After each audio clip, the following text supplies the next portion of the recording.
En la segunda mitad del siglo XIX, Europa protagonizó un fenómeno de expansión política, económica y cultural que llamamos imperialismo. Esta expansión estuvo liderada por el Reino Unido y por Francia. Otros países europeos participarían del proceso en menor medida: Bélgica, Alemania, Holanda, Italia, España o Portugal.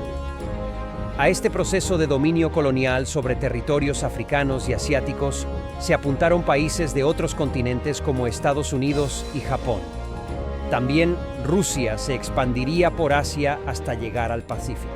Aunque lo más llamativo de la expansión fue la esquilmación de los recursos de las colonias por sus metrópolis, lo cierto es que hubo otros aspectos importantes que motivaron la salida de los europeos hacia tierras lejanas.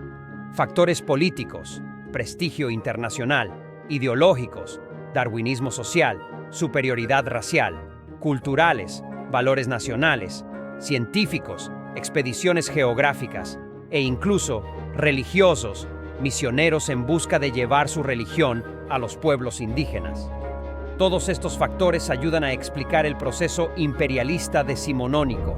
En los años de 1884 y 1885 se celebró la Conferencia de Berlín, en la que se organizó la colonización de los nuevos territorios extraeuropeos, convirtiéndose en el punto de partida para el reparto del continente africano entre los países europeos. Este reparto no estuvo exento de roces y enfrentamientos entre las potencias coloniales. Así, en Sudán, franceses e ingleses estuvieron a punto de llegar a las manos en el conocido como Incidente de Fashoda. Más grave fueron los enfrentamientos en Sudáfrica entre los holandeses afrikaners y los ingleses, que dio lugar a la Guerra de los Boers. También en Asia hubo un reparto territorial entre las potencias coloniales. Mientras que el Reino Unido se expandía por la península del Indostán y su entorno, Francia lo hacía por Indochina.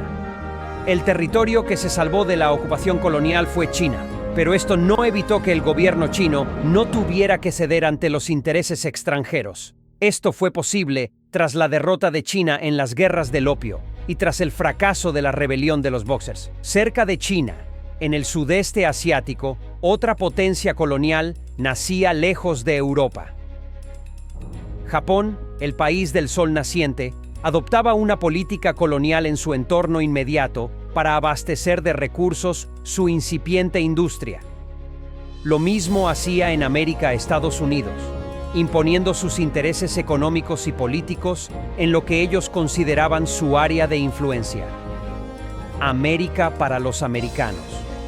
Estados Unidos hará del imperialismo el leitmotiv de su política exterior durante décadas.